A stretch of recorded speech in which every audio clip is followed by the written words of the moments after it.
Namaskara and welcome to BIC Talks, a podcast by Bangalore International Centre.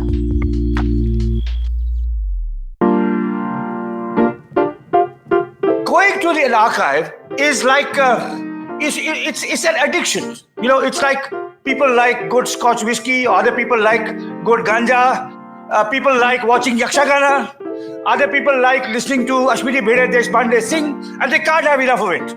Now, archival research is like that. I had to go to Delhi 4 times a year for several weeks at a time. I had to go to London at least once, sometimes twice a year. There were archives in Ahmedabad, in Kolkata, in Lucknow, in Israel, in South Africa. And it is an addiction. The joy one gets from research, from finding new materials, from riffling through documents nobody has seen since they were first written 100 or 150 years ago, is one that addicts of other kinds will appreciate. You just heard Ramachandra Guha talking about his love of a good archive and a well-kept library. In this spirited lecture, which was originally a Library and Information Sciences Academy Distinguished Lecture delivered on the 13th of March 2021, the historian Ramachandra Guha recalls some memorable experiences from a lifetime of working in libraries and archives in India and abroad.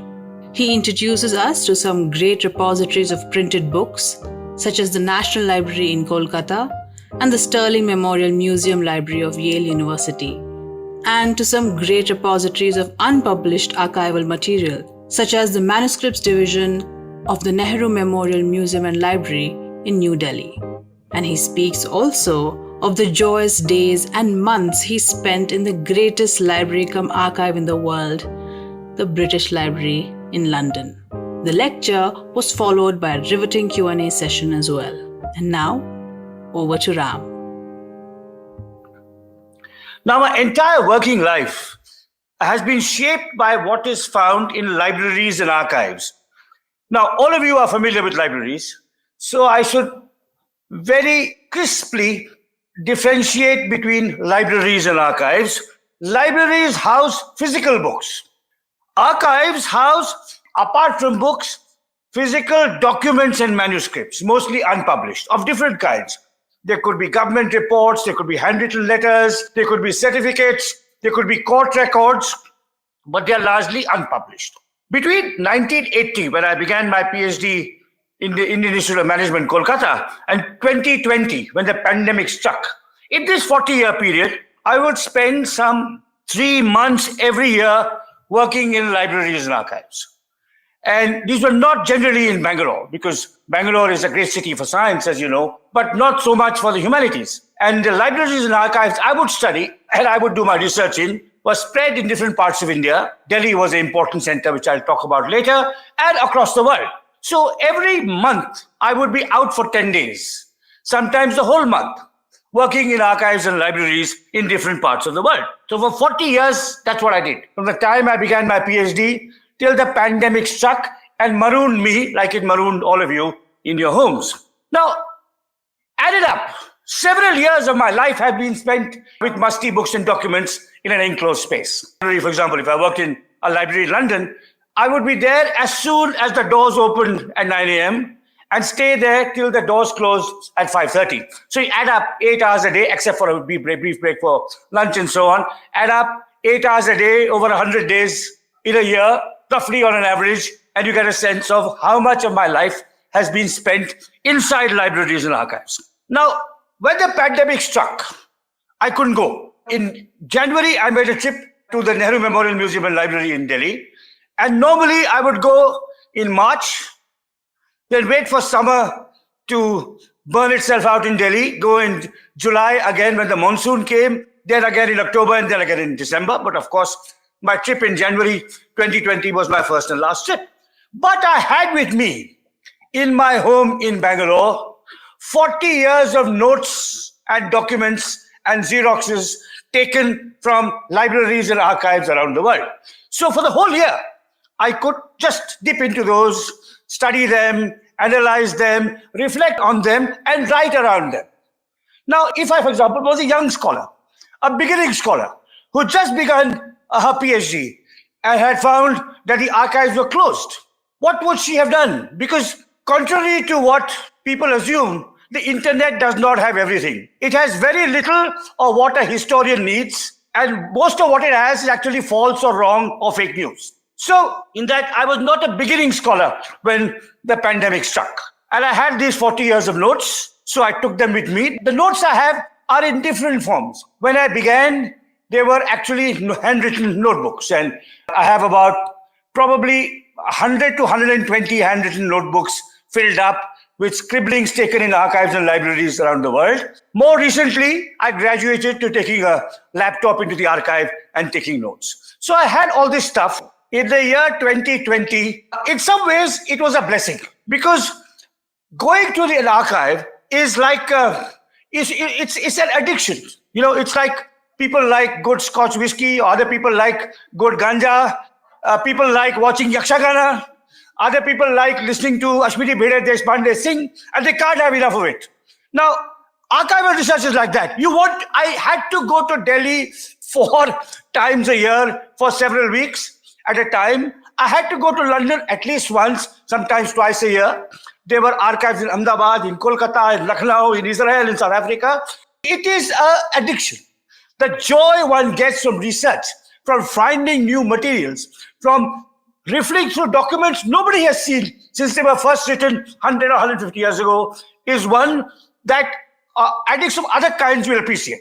But because you love the research so much, you don't actually reflect and write. When the pandemic struck and I realized I'm not going outside Bangalore anywhere this year, I looked at my cupboards, I looked at my files on my laptop, I looked at my pile of Xeroxes, and I said, let me just sit at home and write a book, possibly 2, based on what I have. Had I only the internet at my disposal, I would have done no writing. Sometimes you hear from well-informed, well-intentioned people, you must be doing a lot of internet research. Actually, for a historian, there is no such thing as internet research. Some materials are there on the internet. Some old newspapers have been scanned and put online.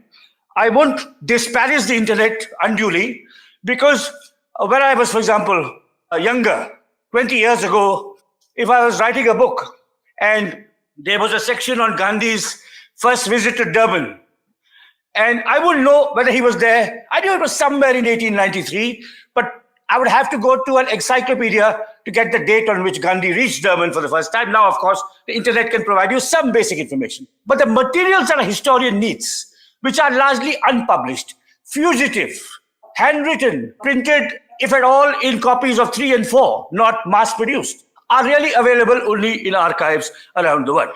So I'll speak later in my talk about what physical books and documents have meant for my research and my writing and my profession. But I'm going to begin with what libraries meant to me when I was younger. How I first encountered libraries, not as basic materials for my research, indispensable documents for my research, but as a place in which I experienced joy and pleasure and entertainment.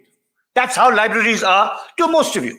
The first library I encountered was at my school. It was a school in Dehradun, which had a very decent library, particularly well stocked with cricket books and mountaineering books. Now, of course, as many of you know, I used to play cricket, I write about cricket, and I love reading about cricket. But also, the mountaineering books were rather curious, because I'm a lifelong asthmatic. I can't even climb a flight of stairs without losing breath. So it was kind of a fantasy, reading about somebody climbing Comet, reading about an old schoolmaster of mine, discovering the Valley of Flowers.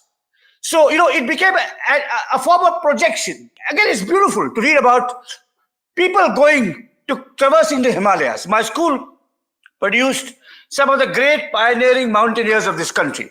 The first team of mountaineers to climb Comet was an Englishman who taught in my school. Comet was climbed in the 1930s. It was the highest peak climbed at that time, just short of 26,000 feet. In the first Indian team to climb Mount Everest in 1965, a master of my school, Gurdiar Singh, was in the team. So my school had lots of mountaineering books. The cricket books in my school library merely deepened my love and interest and passion for the game.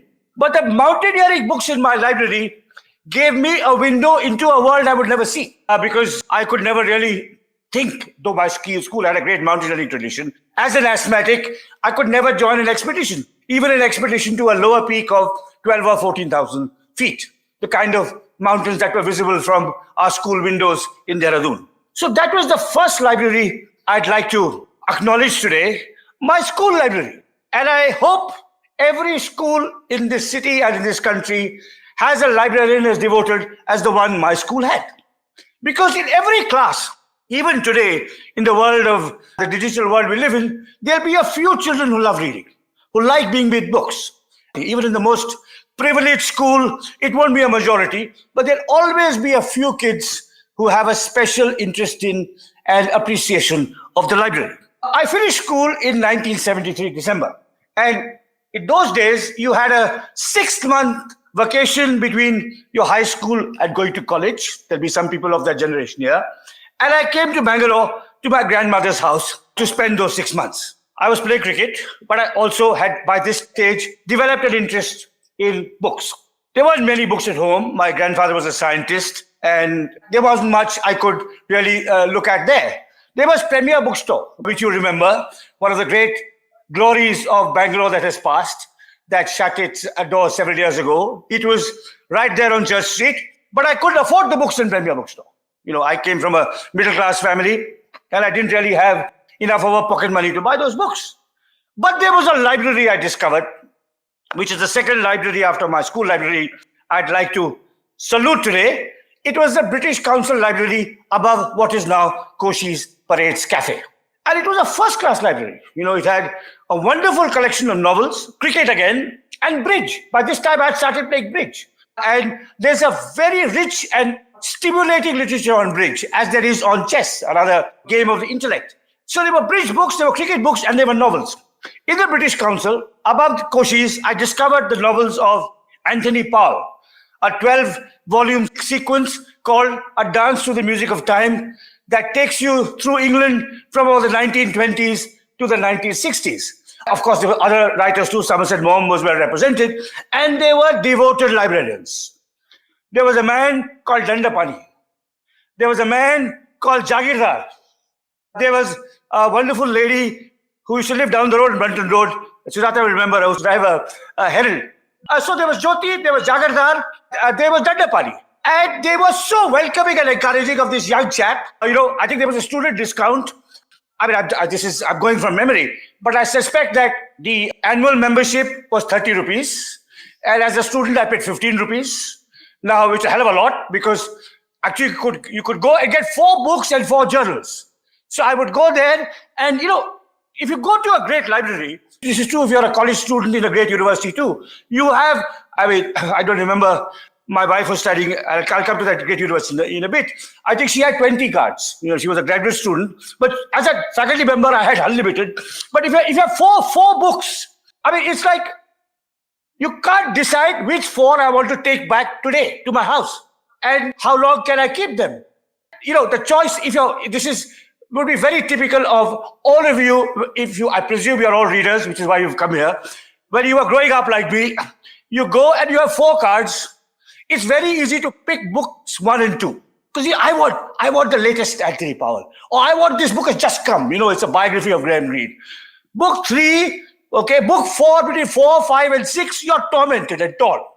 So that's all you can take back. So the British Library, I deeply remember with great affection, up there above Koshi's. So my holidays end. I joined university in Delhi in St. Stephen's College. Again, the British Library nourished and sustained me. The British Library in Delhi was then in the IFAX building in Connaught Place. And I would have to take a bus from my university, 101, to Regal in Connaught Place, and walk half a kilometer from Regal to the British Library with a jhola, with 4 books that I had taken out the previous month or the previous fortnight, which I had read, and then I would take them, return them, it had a larger collection than Bangalore, Delhi being a bigger city and the capital and also the head of the British Embassy. I would go again and scout around 4 books I wanted to take back to my college to read in the evenings. Again, a mixture of fiction, cricket, and bridge. I hadn't really become a reader of history and sociology and politics at that stage. Fortunately, my college also had a good library. And I can picture as I speak where the cricket books were. The library was on 2 floors.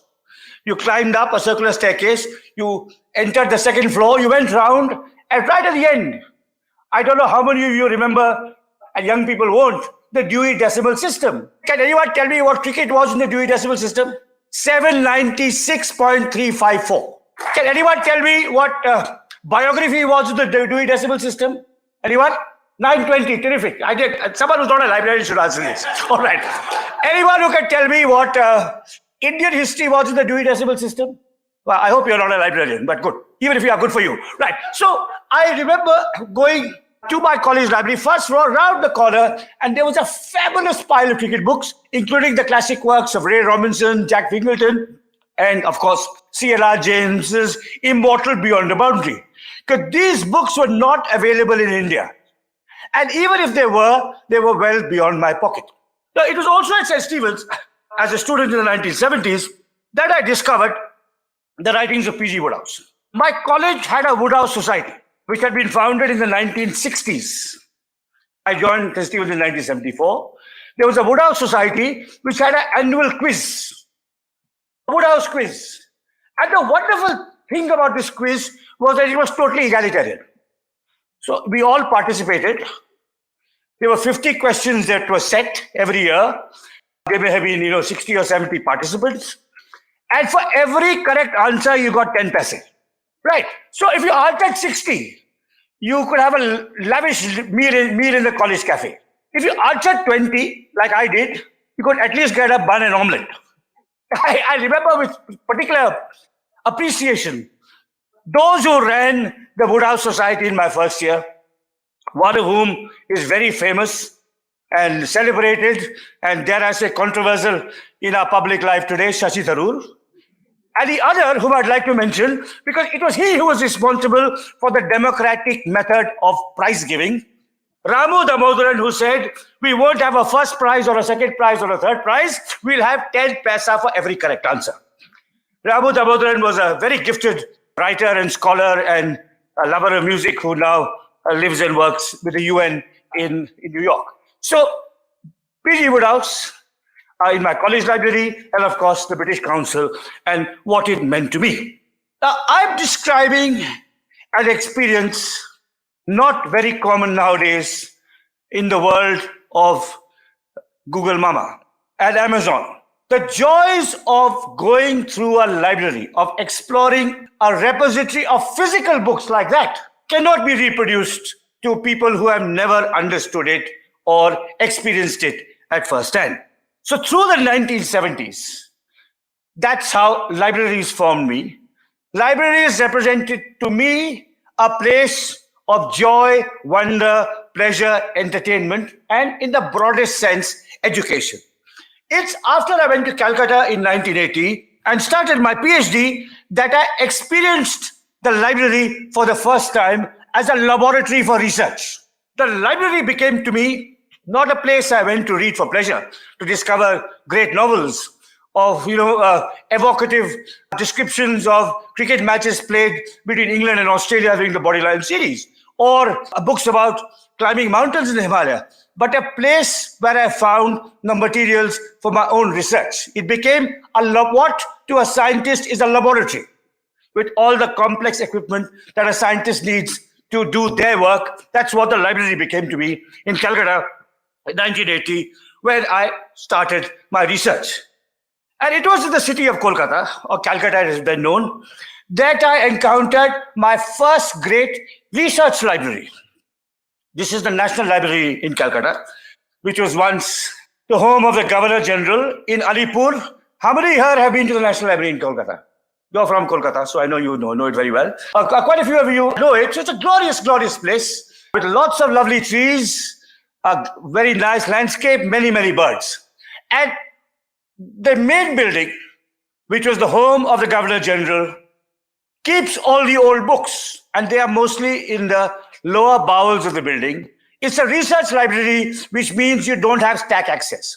Unlike the British Council or the Delhi University or the Bangalore University or NIAS, you can't just walk in.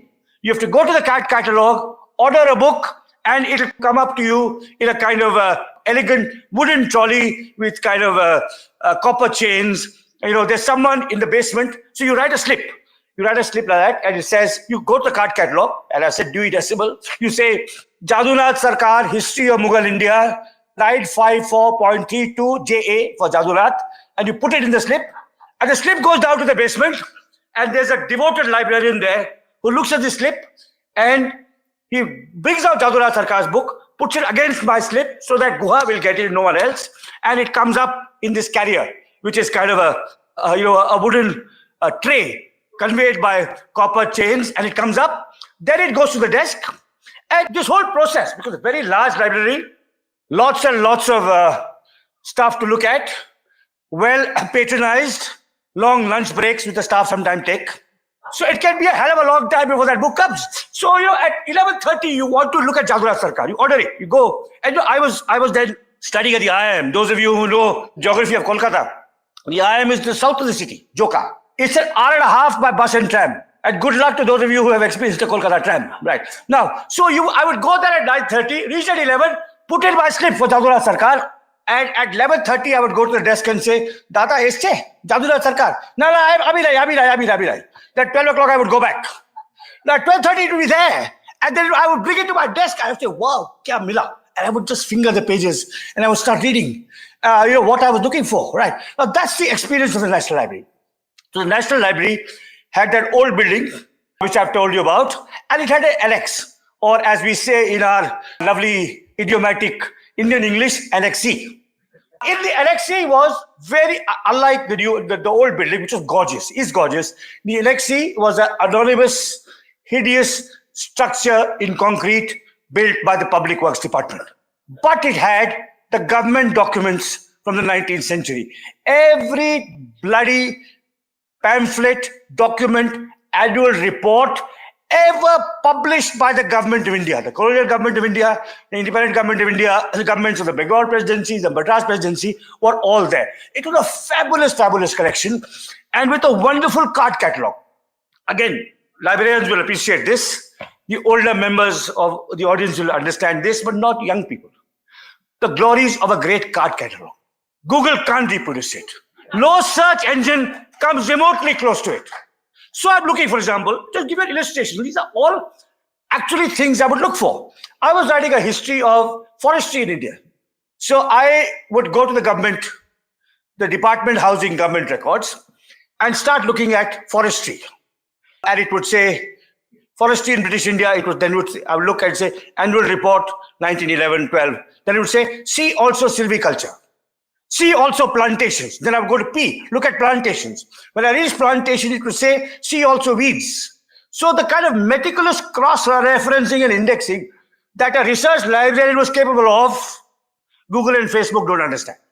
Right. So that was the government department in the government record section of the National Library. The National Library was the first great research library I encountered. And in that library, I encountered my first great librarian, a man called Subhash Da. Subhash Da wore khaddar kurta pajama, usually colored kind of off brown. He liked that color. He had glasses, short man, a shock of whitish hair, and some leukodama on his fingers. Very stern, very tough.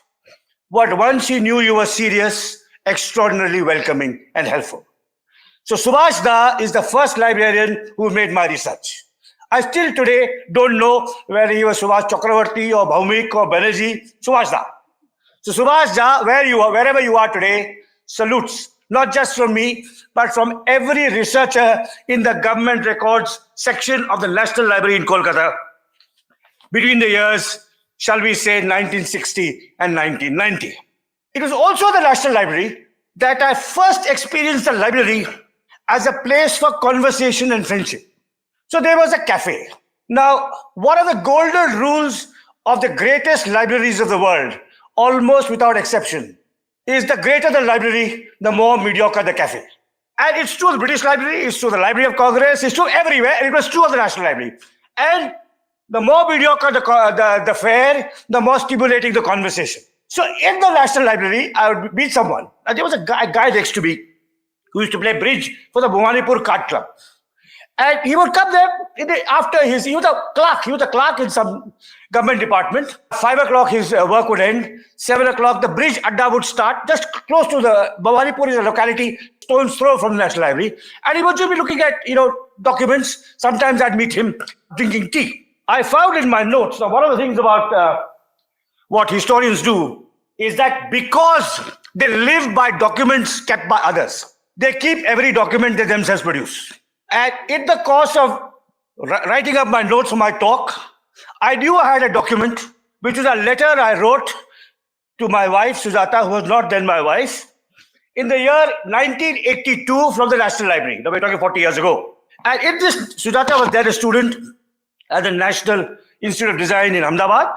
And I'm writing to Sujata, of course, again, this being the National Library, there was also a post office. So I had ordered my book, shall we say, The History of Aurangzeb by Jadullah Sarkar, and I knew it would take somewhere between 1 hour and 3 hours to come. So I walked out, went to the post office, bought a little letter, and started scribbling a letter to my girlfriend. And I found that letter, and in this letter I say, I am now in the National Library, waiting for my books to arrive. It is a lovely place to work. An old building, she had never been to Calcutta at that time. It is a lovely place to work. An old building which once housed the Governor General's huge lawns with ancient trees and many, many birds. A cheap canteen and the most fabulous collection of books this side of the Suez. Also an ideal place for an adda, Bengali for gossip or with friends. So that was the National Library. The next year, I entered the Nehru Memorial Museum and Library for the first time, 1981. And if the National Library was the first great research library I encountered with an extraordinary, rich and priceless collection of printed documents, rare printed documents, the NMML was the first great research archive I encountered with a great collection of unpublished, unprinted manuscripts, letters and documents. Again, a glorious setting, now being ravaged by Narendra Modi's redesign of India. There's an awful building coming up in Tirmurti as I speak.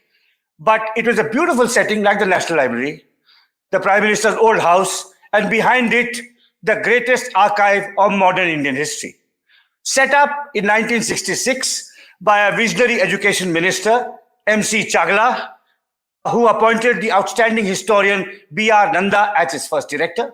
Nanda was succeeded by equally fine scholar and administrator Ravinder Kumar. And between 1966 and 1981, when I first entered the NMML, the place had become the go-to repository for all kinds of documents on Indian history. So, for example, Nanda and Kumar and their staff, I'll say a little bit about their staff in a minute, had collected the private papers of all the great nationalists. Nehru, Rajagopalachari, Shyama Prasad Mukherjee, regardless of political affiliation. Meghnad Saha, the Communist Party papers, the Kisan Sabha papers, Salim Ali's papers, Uday Shankar's papers, and so on and so forth. Along with this very rich collection of private papers, they had got microfilms of newspapers from all around India.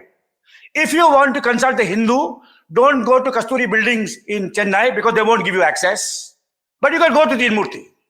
If you want to look at the Bombay Chronicle, a great and now defunct paper, which was the kind of epicenter of the Gandhian freedom struggle in the 20s and 30s, you would have to go there. If you want to look at Navakal, a Marathi paper of that time, you would have to go to the Nehru Memorial Museum and Library. So this great collection of old newspapers, 800 collections of private papers of the most influential, important, remarkable, controversial Indians of the first half of the 20th century, and hundreds of oral histories. For example, a Kannadiga I greatly admire, and I'm sure other people in this room also greatly admire, Kamala Devi Chattopadhyay. Towards the end of her life, wrote an autobiography, which is very skimpy.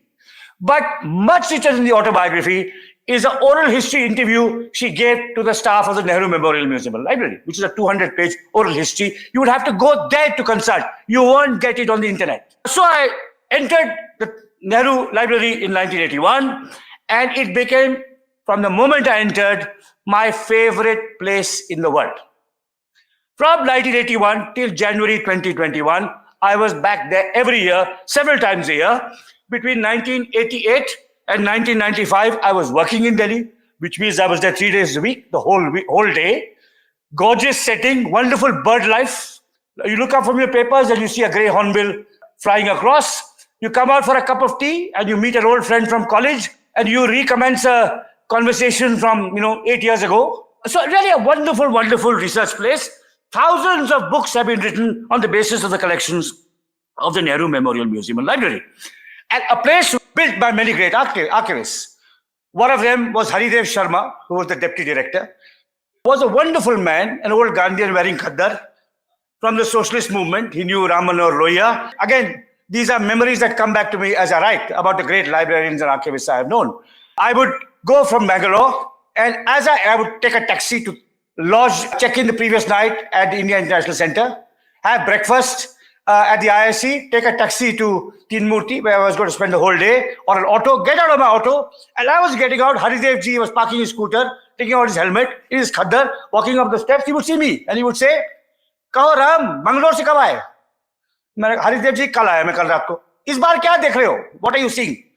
Haridev जी, मैंने सोचा कि मैं कुछ मीरा बहन के बारे में कुछ देखूं. मीरा बहन being Madeline Slade, the disciple of Gandhi ji. Which, अच्छा, मीरा बहन, मेरे कमरे में आओ. Come to my office. I would go there. Then he would say, "Are you interested? Go to the Kumarappa papers. Look at the subject files. There you will find this correspondence with Meera Bain of 1951. Then you go. No, Haridev ji, बोलते मैंने देख लिया. I'm interested in a trip to England. अच्छा, तब तुम यहाँ. Then you go to the Devdas Gandhi papers. There you look under Meera Bain, you will find a whole file of newspaper clippings on a visit to London in 1934. Now, this is the kind of inputs that Haridev Sharma would give me. After Haridev Sharma retired, there was a wonderful archivist called Deepa Bhatnagar, who had classified the papers of P.N. Haksar for the first time. Now, P.N. Haksar was Indira Gandhi's principal secretary from 1967 to 1975. He was the second most important person in India. He was more or less to Indira Gandhi as a sounding board and advisor what Amit Shah is to Narendra Modi. And you will never get the papers of Amit Shah, so you will never get a real understanding of Narendra Modi's politics or personality. But the papers of P.N. Haksar are there in the Nehru Memorial Museum and Library, collected, indexed, and classified by Deepa Bhatnagar. And running a manuscript collection, indexing archive is incredibly complex and difficult work. I have just donated my own personal archive to Ashoka University because Deepa Bhatnagar now works there. She's retired from Teen Murti, and sadly I don't trust anyone in Teen Murti anymore to do a good job of indexing my papers. Girish Karnad's papers have also gone to the Ashoka archives, and they will arrive in bundles. So Girish Karnad's papers will go there in bundles, and Deepa Bhatnagar will go them letter by letter, page by page, and classify them by year, by correspondent, by subject, and prepare a detailed index. So her index, for example, to the Gandhi Papers, which were also collected by Teen Murti for the first time. There's a PDF on the Teen Murti website, which is, I think, 200 pages long, with meticulous details of what the Gandhi Papers consult, because a good archivist knows that a researcher wants an aid, wants a guide to what there is. Different researchers come to different collections with different aims, different intentions, different obsessions. The Nehru Memorial Museum and Library is a place that I live for. I'll very briefly talk about a couple of other archives. I said that the National Library was the first great research library I encountered.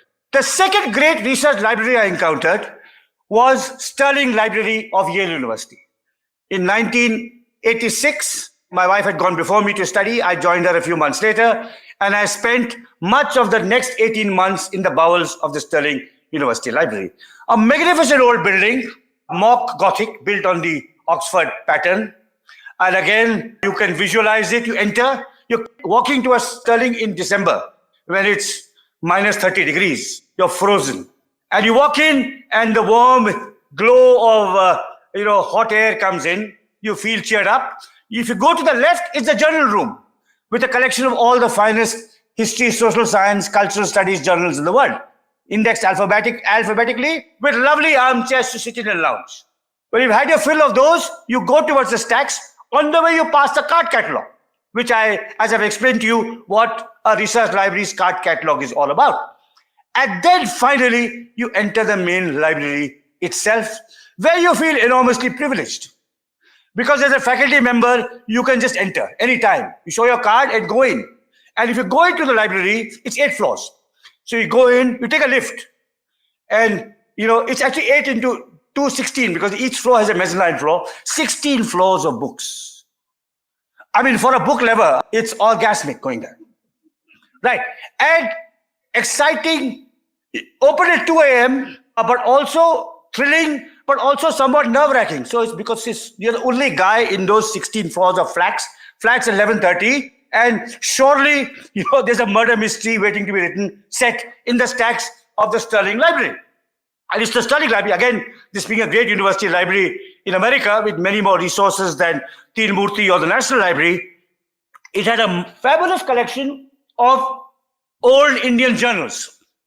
So again, this is tragic, but this is the truth of the world we live in, that to read the entire run of the Illustrated Weekly of India, which is a popular weekly published in Mumbai, I had to go to Sterling Library because I couldn't get it in Kolkata or Delhi. To read the entire run of a much more serious and elevated journal than the Illustrated Weekly of India, Modern Review, published by Ramananda Chatterjee in Kolkata in the first half of the 20th century, a journal to which Nehru, Tagore, and Gandhi all contributed, I had to go and look at the Sterling Library and take out the Modern Review year by year, look at the index, and start taking notes. And those notes are all there in my study in Brunton Road. And unlike the National Library, Sterling had stack access. So, which meant that you could go and just touch and finger and look at the books as you wanted. So there was the Sterling Library, there's the National Library, there was the Teen Murti Library, and I'm going to come last to the British Library in London, the second great research library I encountered. For a historian of modern India, next only in importance to the Teen Murti Library in Delhi is the British Library in London, because it has the records of the Raj from the late 18th century right up till 1947. And again, it is sustained and nourished by devoted archivists and librarians.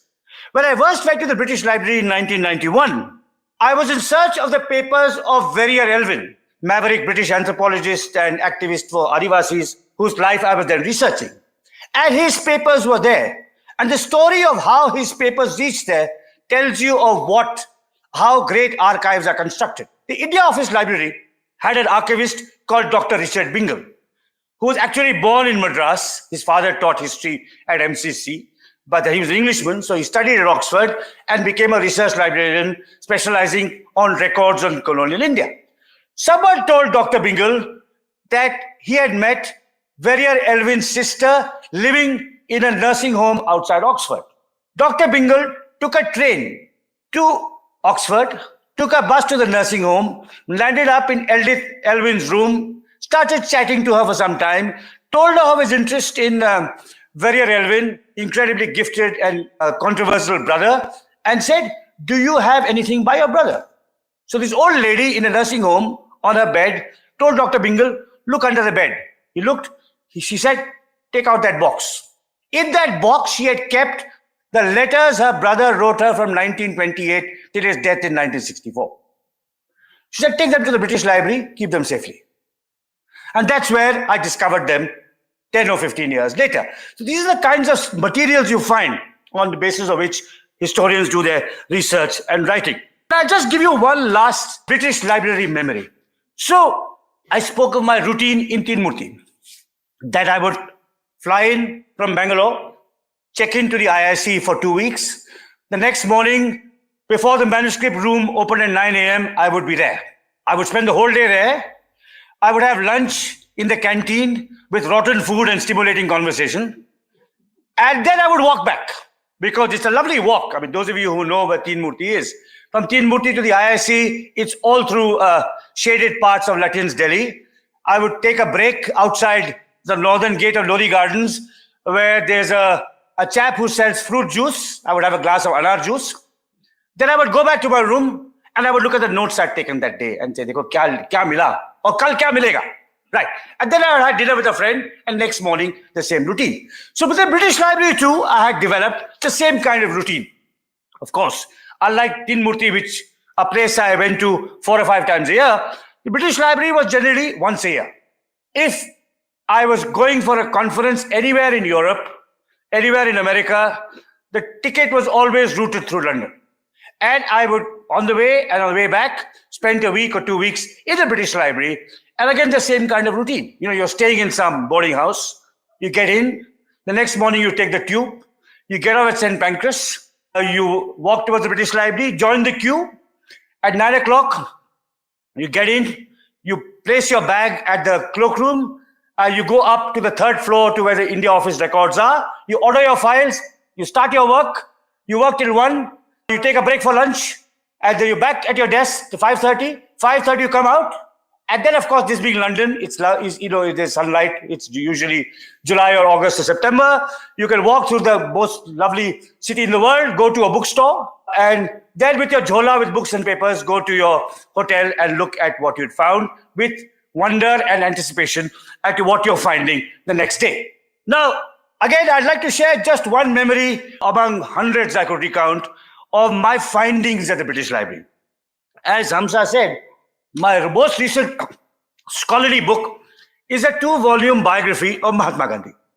To research that book, I had to spend months at Teen Murti, where a large collection of Gandhi's papers are, months at the Sabarmati Ashram, where there's another large chunk of Gandhi's papers. I had to go to South Africa 4 times to look at documents in the archives there on Gandhi's South African period. I had to go to Israel, to the town of Haifa, where the papers of Gandhi's close friend Herman Kallenbach were in the possession of his grandniece, Isa Sarit. And I had to make many trips to England because it was in England that the colonial intelligence records on Gandhi were. So, in one of these research trips, looking for traces of what remained of Gandhi in the British Library, I discovered that there was a small collection of papers of a man called Henry Pollack, who was one of Gandhi's closest associates in South Africa. And when I looked at the index to the small Pollack's collection, it told me there were 4 letters by Gandhi to Pollack. They were handwritten, and from the dates I could tell these were not in the collected works. There are 90 volumes of Gandhi's collected works, which contain almost everything he wrote. But these 4 letters were not there. There were also letters dealing with a very important period in Gandhi's South African journey, just before the Satyagraha of 1913, when Gandhi knew he was about to go to jail and he wanted to leave instructions with his close European friend Pollack as to what to do about his ashram, his magazine, if he went to jail. So there were these 4 handwritten letters by Gandhi to Pollack. So I ordered them. Again, 1913, I'm seeing them in about 2011. In the 98 years since they had first been written, because his collection was newly acquired, I may have been the only person to finger Gandhi's letters, not in the collected works, handwritten letter, on an important moment in his most important Satyagraha in South Africa. But there was a problem. Gandhi's handwriting is unreadable. In each of his 3 languages, Gujarati, Hindi, and English, and probably worst of all in English, and these were written in English. Right. Now, so I was trying to decipher it. Now, of course, as someone who's worked with bad handwritings in the past and who has a rotten handwriting himself, I have some experience in deciphering handwriting, but this was peculiarly difficult, and I couldn't figure out between the C and the D, the T and the L. Because they were, it was just scrolled. Because also, first of all, Gandhi's handwriting was lousy. Secondly, he was writing them in a bloody hurry because he thought he was going to be arrested. So he had to give them to his good friend Pollack. So there were several letters and words that were indecipherable. And I was scratching my head. And I looked up, and here was the British Library. There were desks, other people working. And I saw 3 rows away from me, a young scholar whom I knew was working an expert in medieval India and only dealt with handwriting, never with printed text. And I also knew that this young lady knew Sanskrit and Gujarati and Persian and Urdu and English. So I called her. I said, "Come here." And she thought, the old man is calling me. I better go and help him. So I said, Supriya, what is this word? Is it, LOD or DOC? Because one couldn't really tell.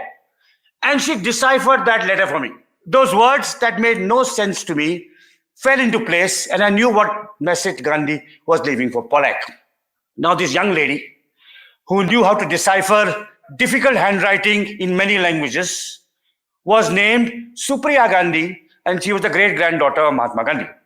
Now, that's so extraordinary. She had no idea. She had not seen Gandhi's hand. She didn't know I was telling her, decipher your great-grandfather's handwriting for me. She, by the way, is a very fine scholar of medieval India and has written an excellent book on Dara Shikoh, Aurangzeb's tragically fated brother.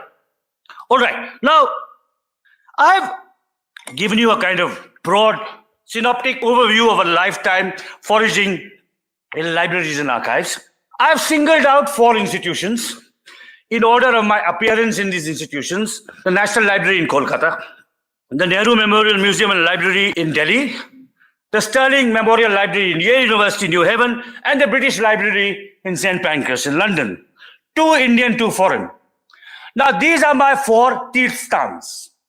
Good Hindus think of Badrinath and Dwarka and Jagannath and Singeri. If you're a good Hindu from the Himalaya like I am, you think of Jamunotri, Gangotri, Badrinath and Kedarnath. But I think of these are 4 of my Tirthstans. Teen Murti, National Library, British Library and Sterling Memorial Library. And I go and worship there whenever I can. These are the places I have done all my great, the great bulk of my research. I forged many friendships.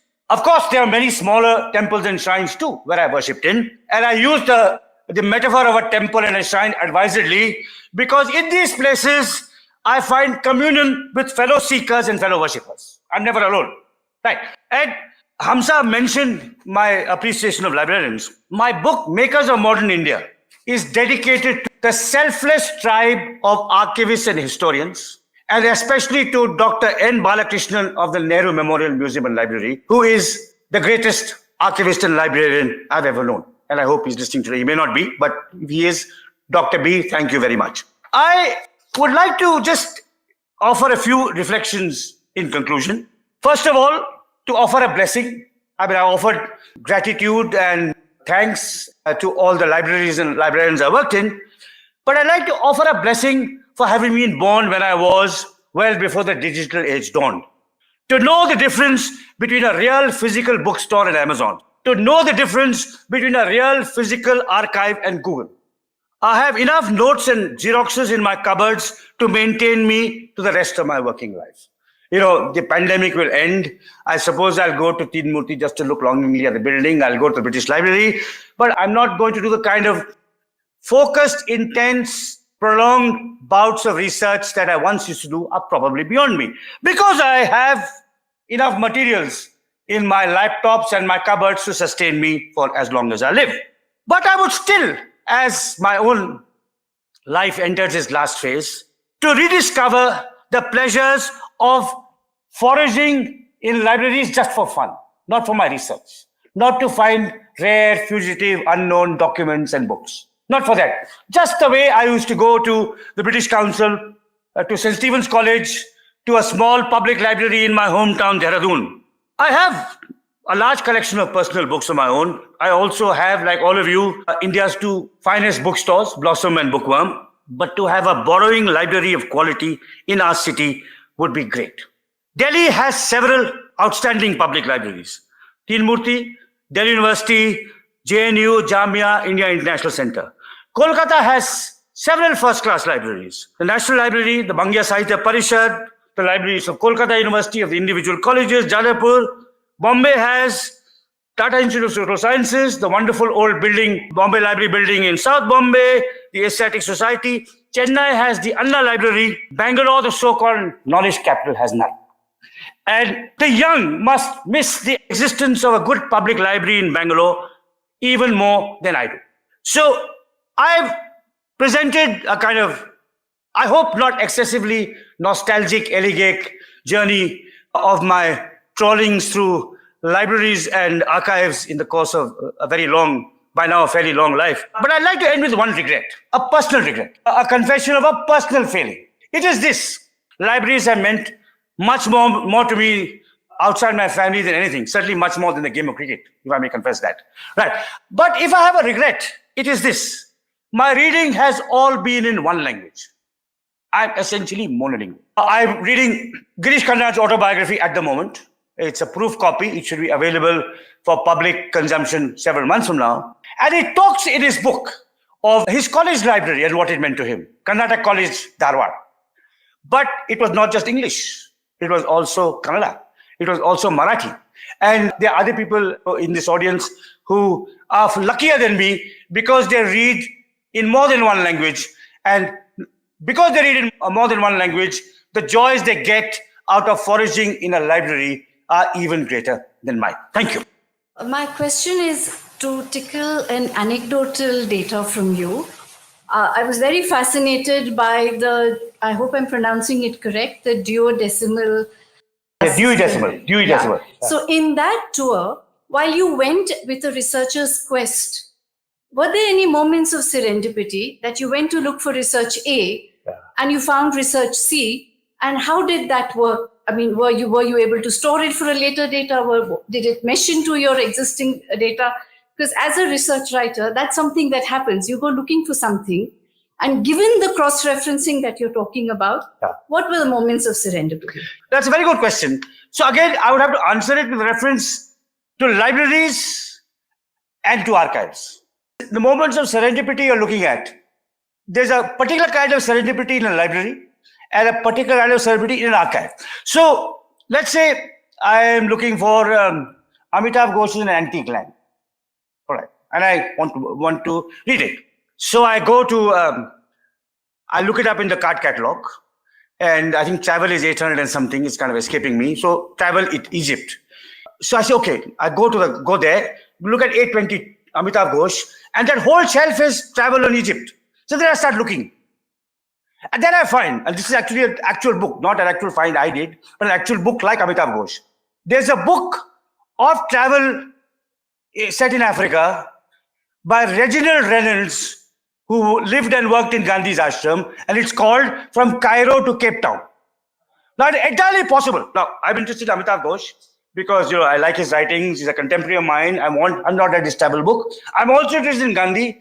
But I never knew that very Reginald Reynolds wrote a book called Cairo to Cape Town. And I actually find it there. Google won't tell me. But Dewey Decimal 820.23, which is, shall we say, travel writings or by foreigners on Egypt, will find Reynolds next to Ghosh. So that's the kind of thing you'll find all the time, because you're just going through a shelf. You're looking for biographies of Edward Said. So you got to look for one and you find something else. You find a hatchet job on Edward Said along with the adulatory biography. So if you have access to a physical library like this, and you can go book by book by book by book, you'll find all kinds of things. Right? That's one moment of serendipity. The other moment of serendipity, which is in a smaller library, not a research library, is I talk about the British Council. Right. Now, if you enter the British Council, all the books were catalogued by Dewey Decimal. But as you entered, on the right was an uncatalogued shelf, like a carriage which you roll on wheels, which is uncatalogued books just returned. You first go there, because there'll be a really interesting book a chap has just returned, and before somebody else takes it, you want to issue it out. Right. So that's another way in which you find interesting and unusual things in physical libraries. Archives is much more interesting and more complicated. You see, in an archive, let's say I mentioned Miraben. Miraben's trip to London in 1934.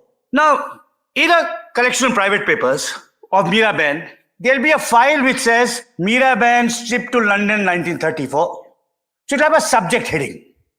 It can't give you all the details of what that file contains. Sometimes it will say number of pages.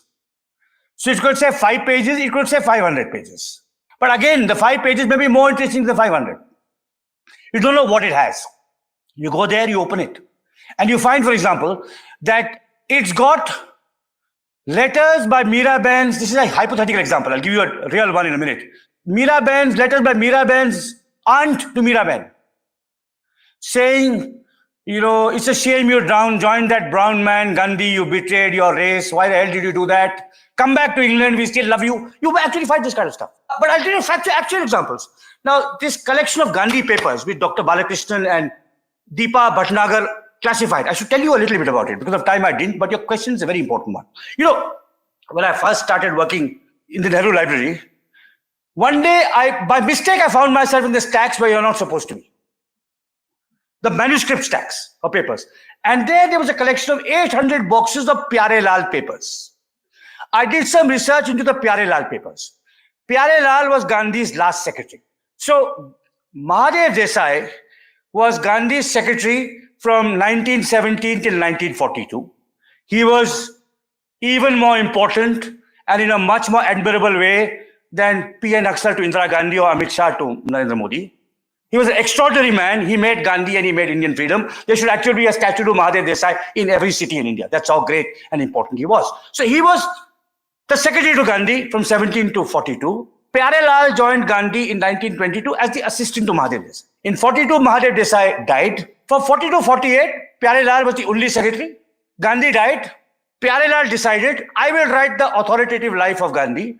He went to Sevagram, got all the papers, took it to Delhi, hired a flat in Shankar Market and started processing these papers. Shortly before he died, his sister said, we'll present them to Tinmurti, but no one will have access to them. Then the sister died and there were no heirs. And Dr. Balakrishnan, whom I mentioned, to whom I've dedicated a book, and his advisor Deepa Bhatnagar realized that these are not Pyare Lal's papers, they are Gandhi's papers. They got permission to reclassify them, to index them, to catalog them, and open them to the public. Now, and I played a small role in this opening out, and then of course I used them. Then the index was compiled by Deepa. It took us several years. One file said, condolence letters to Kasturba Gandhi. Now, how many of you here have been to the Aga Khan Palace in Pune? All right. So several of you have been. You know that Mahadev Desai died there in 1942 and Kasturba Gandhi died there in 1944. Both are buried there. There's a beautiful white samadhi which you would have seen. So the two people closest to Gandhi were his wife Kasturba and his secretary Mahadev Desai. They both died when he was in prison, and hundreds of letters and telegrams of condolence were sent to Gandhi, which never reached him because he was in prison. And these were preserved in the Pyare Lal papers. So here I ordered this file, and there are 450 letters of condolence to Kasturba, 650 from Mahadev, from all kinds of unknown people, telling you what they thought of Mahadev, what he meant to them, not just to Gandhi. Now, when you look at the index, it just says condolence letters of Kasturba Gandhi. You don't know what you find. So in an archive, the kind of serendipitous discoveries you find are just unbelievable. Now, Elvin's letters to his home, which his sister had under her nursing home bed, and then reached the British Library, were indexed by year. So there was file 1, 27 to 29, 30. File 3 was missing. I went to London 6 times, I couldn't get file 6. Then, on my 6th to 7th trip, an Indian friend of mine ordered the papers of another Englishman who worked with tribals called W.G. Archer, and Elvin's file 3 had been misclassified in them. Luckily, he knew I was interested. Elvin said, Ram, mujhko mil gaya. Oh, that file you're looking for. I have told the librarian, here it is for you. So, these are the kinds of absolutely serendipitous discoveries you make in archives, which make it so interesting, so exciting, so unpredictable, and so absolutely impossible to reproduce on your computer. Yeah. My name is Vasu Deshpande. Yeah. I love to read. I walk into a library, I want to read a particular topic, and I suddenly find so much of information and I get overloaded with information. Any tips on how to handle this? No, I think, first of all, don't look for information, look for knowledge. Don't look out to pick out a fact from a book. Read the whole book from page 1 to, even if it's till page 1000, read that. Right. And then look for the footnotes and follow your own instinct. I mean, there are no tips, one thing. Hi, I'm Rajiv. Don't you feel an online archive and library can be far more helpful when you consider hundreds of people going to libraries and archives, handling rare manuscripts, which will lead to wear and tear? Also, an online archive library can be indexed infinitely by many people and can be accessed by people who can't afford to travel to London. That's a very good question. You see, if you take the effort that Tinmurti undertook to collect all those documents, I mean, look, pilgrimage is hard work. You can take a Volvo bus to Badrinath, or you can walk there. Right. Now, I believe that public documents should be made accessible. For example, the Lok Sabha debates are now online. The Constituent Assembly debates are now online. The Archive of Times of India is now online. The Archive of Prajavadi is now online. But my private collection should not be online. Gandhiji's private collection should not be online. Okay, you have to go there and look at it. But what should still be available there is a very good index, so that the researcher knows how much time they will need to look at, shall we say, Vinoba Bhave's papers in the archive in Sevagram, which are in Marathi and Hindi. So good indexes. But, I tell you something. If you think a serious researcher like me might damage a document, for example, in most archives, you can't take a pen. If you take a pen into the British Library, you're banned for life. You take a pencil or you take your laptop, right? Many archives don't allow photographs because it's damaged. Digitization actually can damage old documents much worse. But the point is that over a period of 300 years, the British Library has assembled a great collection of unpublished rare documents, of, shall we say, their great poets, their great writers. If you're interested, you go there and look at it. If it's public domain, it should be available with a click of a mouse. Sometimes, yes. For example, what people are doing, the British Library is doing now, for example, in the pandemic, they're saying some of our documents are online. And you have to pay a modest price for this because that we need to sustain our collections. But physically, these are hundreds and thousands of pages. You can't scan them. You will destroy them by scanning. Dr. Guha, Adil Hussain, teaching at Azim Premji University. So you talked about very Elvin, and my question is related to anthropology and its relation to, especially with archiving and history, because one that I read the Bernard Cohn essay on history and anthropology, and he made this comparison as well. So what's your view? And secondly, I'll have to talk about that with regard to the Verrier Elvin. I discovered, because when I was working for my PhD in my Merton College library, I think just behind my, I was really tensed and I wanted to take something else. And then there was, I think, books, the Savaging the Civilized that you wrote, right, the old Mertonians. And there, while going through that, I think I discovered his writing, and I didn't know that, that he went to India and through your book. So thank you for that. But my main question is, what is the relationship between political anthropology or anthropology with archiving and history? It's a very important question, but what can be answered at different levels. One is at the level of interdisciplinary collaboration between anthropologists and historians. I myself actually have a training in social anthropology. I never studied history. I got interested in history. So historians should do more fieldwork. Anthropologists should not be so scornful. Now they are less so of documentary evidence. Right. The other thing I think, which is goes back to the question about putting stuff on the internet. I think a very important component of anthropology is visual documentation. Elvin, for example, there's a collection of 50,000 of his photographs, which are with the family, which have not been given to any archive. Right. Now his letters have been given, his reports have been given. So photographs, then films. With ethnographic films, of course, which is also a form of, historical documentation. There's a great film, some of you would have known, called Trobriand Cricket, about the adaptation by the Trobriand Islanders of the game of cricket, filmed 70 years ago. So I think that's a great contribution, visual anthropology, documenting what you find in the field. The problem there, of course, is particularly with the necessary attention to ethical aspects of anthropology. Are you interfering in somebody's life? Are you being voyeuristic? Do you have to take their permission? So I see anthropology and history as allied disciplines. I think they can borrow a great deal from each other, conceptually, methodologically. There's some very fine Indian scholars. Nandini Sundar, who's an exemplary anthropologist and historian, for example, her work, who blends those two. So I think they're natural allies. They're natural allies in a way in which probably history and economics are not, and history and political science are not. I think history and anthropology can be productive jugalbandis between historians and anthropologists. Hi, Siddharth. Hi, Mr. Guha. In 2015, when I spent a week at the British Library, of course, I fondly remember the fact that at the canteen, you would get to meet a lot of the people who were in the room at the Asia and Africa collection on the second floor. I remember when I asked, and because this was my area of interest, I asked for a file relating to Sir Albin Banerjee at the time of his in Kashmir.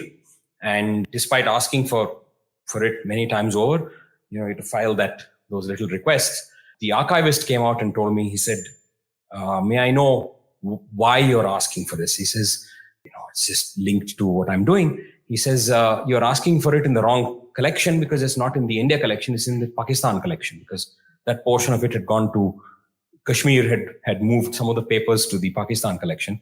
It was still under some kind of embargo, but he gave it to me. So just a quick question to ask you about, you may have adverted to it earlier, but when I spent the 4 days at the National Archives in Delhi, the archivist was central to whatever I was asking for, because I had all these, I remember all those various detailed cross-references to Oriental and India Office Collection references, which were quite dense actually. And they have actually, if I'm not mistaken, they have a guidebook on how you can decipher the OIOC collection. Just the role of the archivist himself, he was very helpful, but he got me that. He got it to him on a microfiche, I remember, and said, here's that memorandum that Sir Albion wrote for the Maharaja of Kashmir, which, by the way, became part of what Sheikh Abdullah refers to in the movement that became part of the national movement. You may have missed part of what I talked about. I paid tribute to many of the great archivists and historians, archivists and librarians who shaped my work, in the National Library in Kolkata, in Teen Murti, and in the India Office Library too. Now, at least in the field of modern Indian history, the tradition of great archivists is mostly in the past. So the British Library, for example, I talked about Richard Bingham. There was also a person called Graham Shaw. Today, if you go to the British Library, no one can advise you, because it is all click a mouse and it'll come out. So they haven't gone through the collections themselves. They don't know the history of donation, how the collection built up, what the gaps are. They have no idea of cross-reference. So a great archivist, there's still a few, but a great archivist would be able to tell you. I've only talked a little bit about the major archives. I worked in so many small archives. For example, the Swarthmore College in Pennsylvania, their Peace Archive. And if it's a small archive, you develop a personal friendship with the archivist, just you and the archivist. And you're chatting and he'll say, what are you looking at? Oh, by the way, did you know that we have one half of Horace Alexander's papers? The other half are in friend's house in Houston. Right. And so you go there. Right. So I think that kind of intimacy, which person-to-person contact allows. And maybe they are great librarians today, but because these are, how do I put it? These are artisanal skills. These are not technological skills. A lot of this is learning day by day as you work. They're not programs. There is experience, there is understanding, there is peer learning, there is from guru to shishya, right? And all of that. I must say that I hope younger scholars will have many more advantages than I technologically. They click a mouse, they have good indexes, they know how to use, for example, I don't know how to use a camera. So I would have to spend 2 weeks looking at a 500-page file. They will take photograph, and go away, right? But I think these are artisanal craft skills. And I think, like many artisanal craft skills, they're in short supply today. Hello, my name is Ananya. So all these documents that you look into, a lot of them might not find their way into archives, right? Letters and all these. Since you've been looking at these documents for so many years, are there any instances or any anecdotes where you found letters and documents such as this in places other than archives, like just by chance? Thank you. So that's a very good question. Yes, I'm working on a book at the moment. It's to do with 7 foreigners who joined the freedom struggle. Now, 2 of those foreigners are very famous, Annie Besant and Meera Ben. The others are not so well known. So Annie Besant's papers are in the Theosophical Society in a proper archive. Meera Ben's papers are in Teen Murti. But the lesser known people, their papers are in private collections. So one person's papers are in this city with the family. So I was able to locate them, get the letters. And of course, on trust. They trusted that I was serious. I took them, I returned them, they'll be thanked. Another person's papers I found in the room he died. So this is a man called R.R. Ketan. He was an American missionary who came to India in the 1920s, joined Gandhi's movement, was deported, was allowed to come back after independence and set up a great institution near Madurai called Gandhigram, the Gandhigram Rural University. He was the founders. Then I was looking for his papers. And I found that he died in a hospital in a small town called Odanchatram, which is in the rain shadow area between Madurai and Coimbatore. I went to the hospital. I met the founder's granddaughter. She said my father-in-law was inspired by Ketan to set up this hospital for the poor. He spent his last days in that room. And I went to the room and in the cupboard were his papers. And I said, can I take them? And fortunately, they trusted me. But what I did with all these papers is once I finished my research, I presented them to the Ashoka University Library. So I think it's very important for anyone here who has papers, which they may not think they're important. I mean, Indians are notorious for either thinking they're unimportant or they'll get them into legal trouble. Right? Indians are notorious for burning, disposing of papers of like their ancestors who had interesting and unusual lives. The Ashoka University in Delhi has the best private archive because the public archives are declining. I don't recommend them. So I presented what I found of Ketan after I finished with them. So yes, many people will have private collections, and particularly in cultures in England or America where they keep documents. Right? So often you find that, let's say, your great-grandfather edited a newspaper, or your father edited a newspaper. You'll find this often. In India, it's an important newspaper. Your father died. Your father had lovingly bound every year of that newspaper, or weekly. He died, you suggest through it. But that would be a record of, Kannada Weekly, the record of, shall we say, Kannada cultural life through the 50s and 60s and 70s. So I think now we do have, at least Ashoka University is one university where they are serious about preserving things. And I would urge anyone here who knows of any papers, Girish Karnad's papers have gone there. The names that will be recognizable in this room, Gopal Krishna Gandhi's papers have gone there. Sarvapalli Radhakrishnan's papers have gone there. And they will be well kept. Yeah, I can assure you that unlike places who would unlike other places, they will be well kept. Hi, my name is Sarayu. I wanted to follow up on Ananya's question and ask if you could reflect on the politics of an archive as to, whose voices get heard in the selection of archives. And I had another, in the digital world where there's sort of a blurring between public and private, just because people, I guess, are oversharing quite a lot. What does an archive mean, and what would a digital archive in that sort of time mean? Because of how old I am, what my temperament is like, and the fact I'm a Luddite, I have no competence to answer about what a digital archive looks like, which is a rudimentary stuff. But the politics of archive, it's like this. Let me put it like this way, that documents are generally left by literate people. So they have an unconscious elitist bias to them, have always had. However, different kinds of documents are less or more elitist. For example, a king's proclamation is only about the king. But a poet's satirical verse is also about the people making fun of the king. Or a poet's diary in private. And I'm reading a wonderful book at the moment, and I recommend anyone here who's a lover of history. I'm reading a brilliant book by an outstanding young historian called Abhishek Kekar. It's called The King and the People. It's a history of 18th century Delhi from above and from below. So he will tell you how you can even read elite sources to find the voices of shoemakers and carpenters and dhobis and bandmen. Right.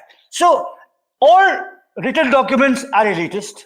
Some are less elitist than others. Some can be read in ways in many more voices can come.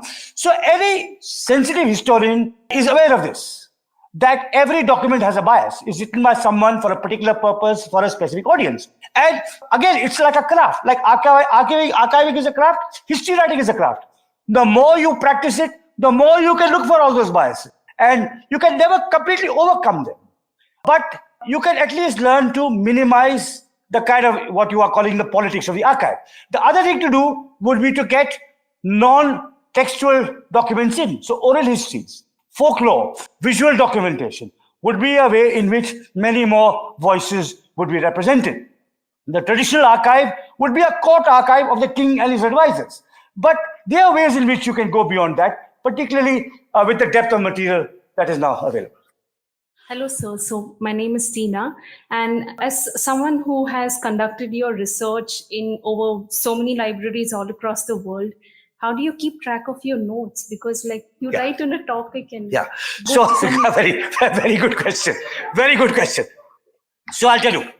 So in the old days, I would take notes in notebooks by hand. I started in 1980. For many years, I resisted taking a laptop till I was persuaded my wife to start that. But even that, for the last 10 years, I've been taking a laptop. So notebooks. And the notebooks, I number them. So 1, 3, 5, 7, 9, 11, right? And I'd keep the first 3 pages of the notebook blank. And I'd start taking notes. Then the first 3 pages would be blank. And then I would index them there. Pages 1 to 3, Gandhi's Dandi March. Pages 4 to 7, anti-untouchability campaign. Pages 13 to 17, bombing of Madras in 1915. So that's how I would index each of these notebooks. Now, this is my method. It's slightly crazier than most people's methods, right? Most people have a much more systematic method. They use index cards so they can shuffle them. I would use large notebooks and which are page numbers, and the first few pages would be for indexing. Then I would begin to write. Okay. So to all the notes, also the secondary materials, then I would write a chapter. Shall we say, if I'm writing a chapter on the Kashmir crisis 47 to 53. And I will break it up into parts. So part 1 is about Pakistan's invasion. Part 2 is about Sheikh Abdullah becoming Prime Minister. Part 3 is about the Praja Parishad. Part 4 is a chapter. Part 4 is about, Sheikh Abdullah's arrest. And then I would make a big note thinking, chapter on Kashmir, part 1, whatever, Pakistan thing. Blue notebook, pages 41 to 43. Notebook with swan on cover, pages 73 to 78. Now, as I said, it's a very rudimentary artisanal method. It's not a scientific method. Okay, so that was my method. And that's what I would do all these years. And it worked for me. Now I have a laptop, you can do different kinds of things, but I still retain a fondness for my own method. Good evening, Dr. Guha. Yeah. I'm thankful to you because way back in 89-90, you ignited my interest in environmental history by reading your book, Unquiet Woods. Thank you. Thank you so much for that. And mine is mostly, I'm Sivichan Matthew, mostly a reflection than a question. People are so unwelcome to libraries. And if you ask the membership fee in a library, it is 3,000, 4,000 rupees to take 2 books. Take an example of IIM Bangalore Library. Now, how to make people interested in going to libraries? That is a challenge. So now maybe we can't take people to host to the water like that. We cannot take it to the libraries. Can we have maybe in library like Swiggy or Zomato, where books are delivered to the premises? To the house, to the homes of people. Secondly, these are already shared, but I would like to express my concern once again. We may have to be democratic about our archives. So we can't go to London or other places, especially because of pandemic, to see access to the books. Even if it's a private collection, why not digitize it? Especially at a time where governments have the priorities and which books have to be there in the library. So maybe we can digitize that, give more freedom to people to access that books. Yeah. So I'll answer both your questions quickly. I answered the first one. I think digitizing books, yes. There's archive.org. There's an enterprising young American who's given a talk here called Karl Malamud, who's done a great job in putting lots of good, rare books on Indian history up online. That is fine. But I think even cost effectiveness. I mean, if you collect, shall we say, Verrier Elvin's archive, it's not cost effective. You'll have one scholar going in 10 years to look at it. It's like no archive can really do it. Or your other first suggestion of presenting books. As Hamza said, I gave my books to, a chunk of my books to Nias. But Nias is far away in one corner. Many people don't know about it. They have a space constraint. So ever since I've decided, given that Bangalore does not have a good public library that people can access, I donate my books to Blossom or Bookworm. So somebody will pick it up. Right? And generally an interested person, right? You're right. I mean, so I think if you want to donate books, Blossom and Bookworm, please. But yes, the city needs a good public library with an auditorium, a cafe, a great bilingual or multilingual collection, English, Kannada, Konkani, etc. That is something which I think this city needs and must get. Yeah. Hi, I'm Ishita Shah. I'm a designer turned into a historian and an archivist. Thank you for this talk, which was emotionally mapping your journey as a researcher. I can relate to it a lot. So my question is a bit provoking in the current situation of the dialogue is looking at the current situation in the country. My practice has right now been questioning the need for deinstitutionalizing the history, the voice, which becomes a person's voice. Right. And one of the ways we have been doing this is by empowering personal archiving or allowing self-preserved archives. Yes. But what it also leads to is a deeper issue of then the bias or the politics of the archivist. So I think I'm connecting it back, but also allows for the preservation of informal knowledge systems. Yeah. So when you are in this sort of a fight or a war between, yes, it needs to be decentralized, but yes, it needs to be a bit more organized, but it allows you to take care of the informal, but no, the formal systems, as you said, the ordered cataloging is so important. How do you resolve this fight within yourself, first of all, as an archivist or a curator? I think, first of all, local archives, personal histories, there's some interesting new sites that young people have been developing of family histories, partition histories, putting them online. I think that's all very valuable, right? But in that sense, it leads to a greater democratization of knowledge, of voices, more representation. But I think that for really deep scholarship, you need public archives. Well run, accessible, as wide-ranging in their collection as possible, in which also these personal voices are represented. How you want to share your personal archive with a public archive, for example. I've given my whole collection. I don't want to keep it, and so that let people do it. So you need institutional continuity. A problem is you, as a passionate archivist, will do a great job. But what happens after you go? What happens after I go? So I think the great archives have continuity. I mean, in India, we don't have institutional continuity, which is a problem of our culture. But the British Library has been going for 100 years. Sterling Library has been going several hundred years. And I'm hopeful that, maybe Ashoka University will. I mean, Tinmurti was a fabulous place for 70 years. And then, it's now sadly declining because of factors beyond the control of the archivist. And also, you see, the thing is, again, and this is, of course, my personal experience, and I'm shaped by it. The sense of community that a public archive gives. You meet fellow scholars, fellow worshippers, you strike relationships, you exchange knowledge. And, there's a kind of connection and a growth. People of different generations, different nationalities. I mean, if you go to the British Library, you'll find people of different generations, different nationalities. The British Library is a great example. The British Library was spread all over the city. In different parts of the city. It was consolidated in St. Pancras. It is the world's greatest library. Margaret Thatcher wanted to charge foreigners to use it. And the British people resisted it. And it's free. You can go there, you get a 3-year membership, anywhere in the world. But having still, to go back to some questions that have been raised earlier, it may sound easy, it's glib to say democratize it, digitize the whole collection of British Library. They spent 400 years of their cultural and national capital to build it. Is it enough that they allow you access to it free? So I think ultimately you have to have a balance. I think institutional continuity is so important to preservation. We would need something that outlives governments, outlives individuals, and takes us across generations. So that's the question, right? So NML has perhaps outlived so many governments, but can we say that about Ashoka University archives? Look, I don't know, but maybe something else will come. But I'm not so critical. I'll help them build it. The point is, if you start with the presumption that it's bound to fail, I think Tinmurti would have started without that. If B.R. Nanda and M.C. Chagla had not collected it. So I'm happy to have someone else, if there's a good archive here that is set up, sure, it can be a South Indian, a private South Indian archive. So all the South Indian stuff should only go to a South Indian university. That would be fine. So let there be 10 archives. That would be fine. But you need institutions. Yeah. Thank you. Hi, Jyoti. Yeah, I thought I must come up and say hello to you and thank you for mentioning the British Library. For those of you who don't know, I'm Jyoti Makhija. I worked in the British Council Library, which you mentioned, in Bangalore from 1968 till 1993. 1995, sorry, till 95.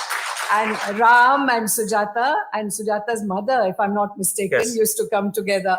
And so he didn't take only 4 books, he took 12 books at a time. Okay. So, Jyoti, but a correction. yes. I first entered it alone, so only 4 books till I met her. Okay, later. Okay. But if I may say so, the British Library meant so much to me. So I first discovered our old British Library of Parades. Yeah. Then IFAX in Delhi. Of course. Then Shakespeare Sharani in Kolkata. And then Mount Road in Chennai. Okay. Then Kala Ghoda in Mumbai. So the British Library means everywhere means a great thing to me. Thank you so much.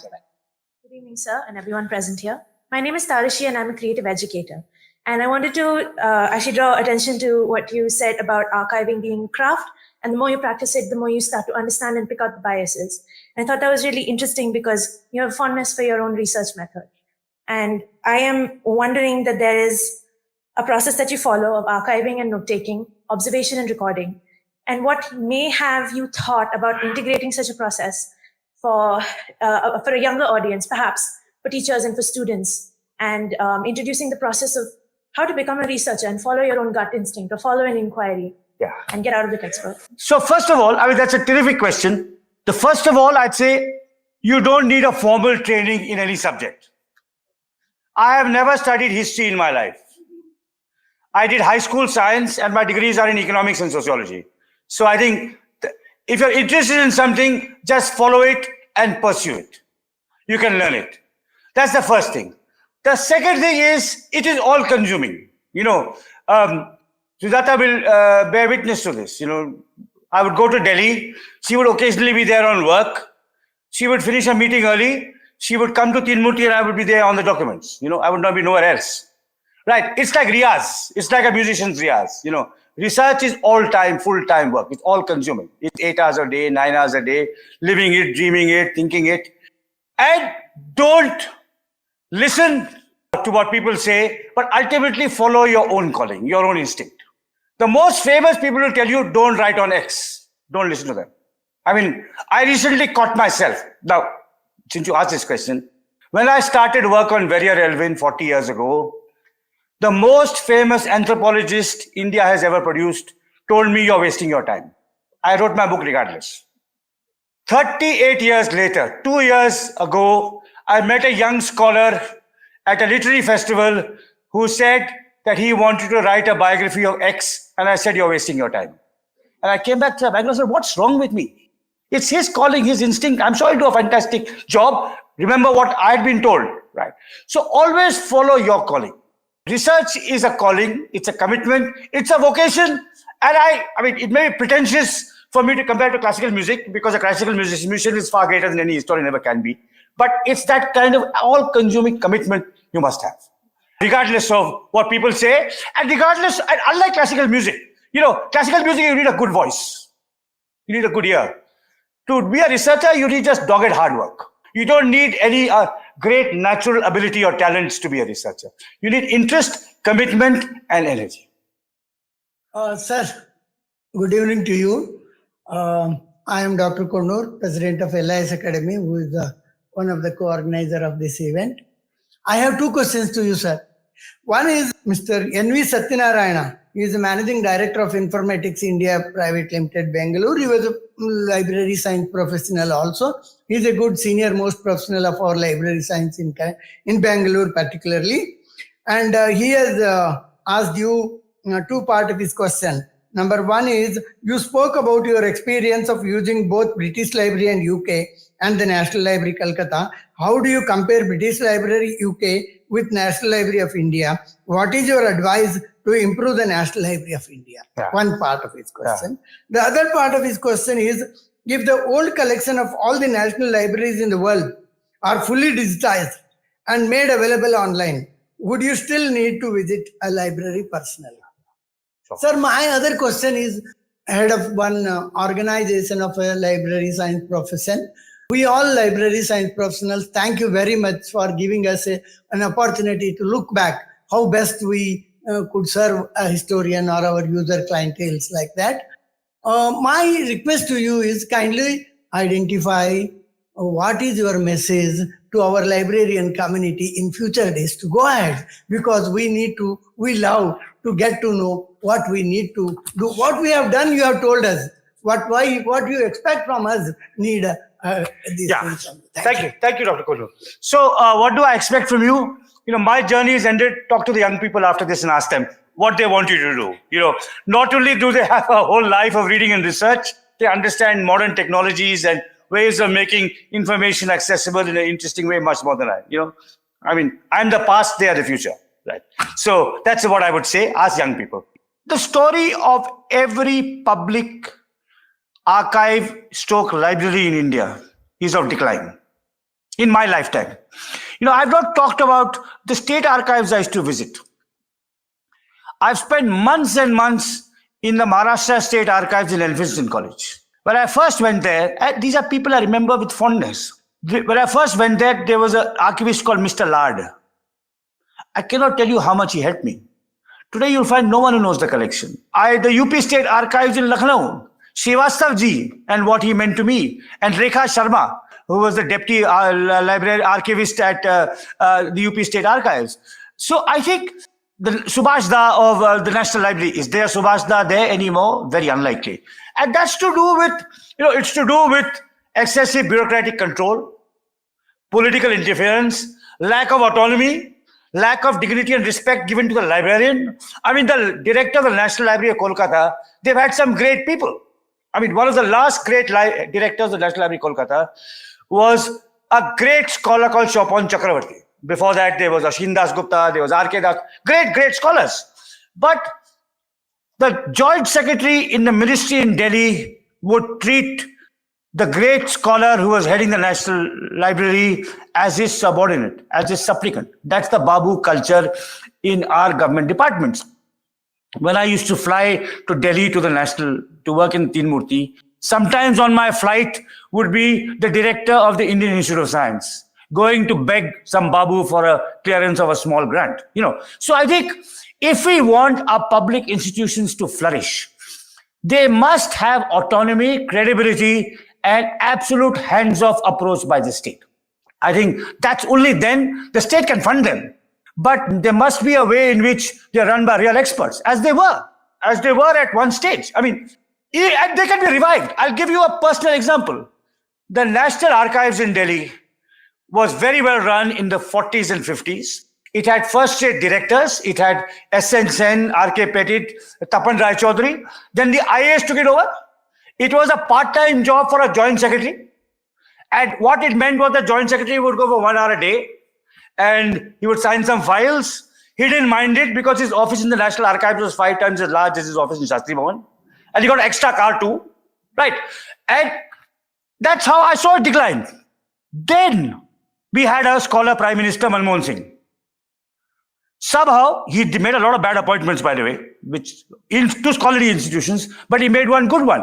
Mushirul Hasan, a first-class professional historian, was appointed the first professional director of the National Archives for 25 years. He revived it in 3 years. What did he do? He gave credibility to his archivists. He gave them respect.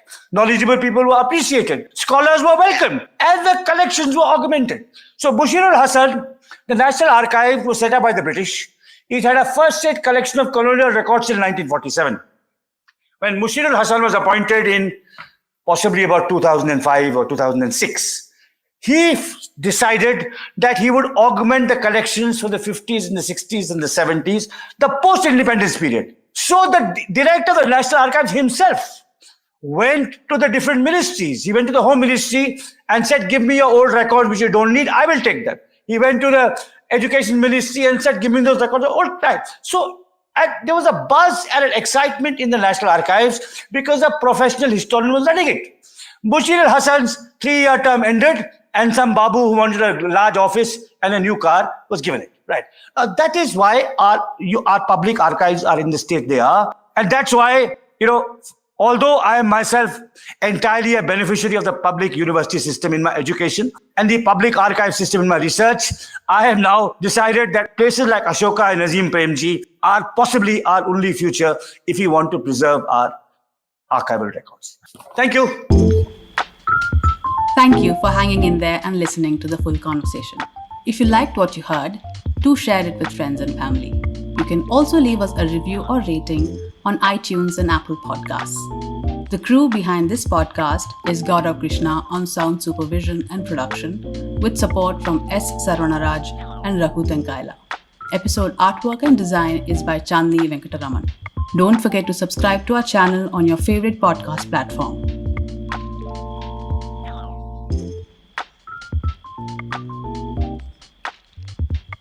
This is Lekha Naidu, signing off on behalf of everyone at BIC.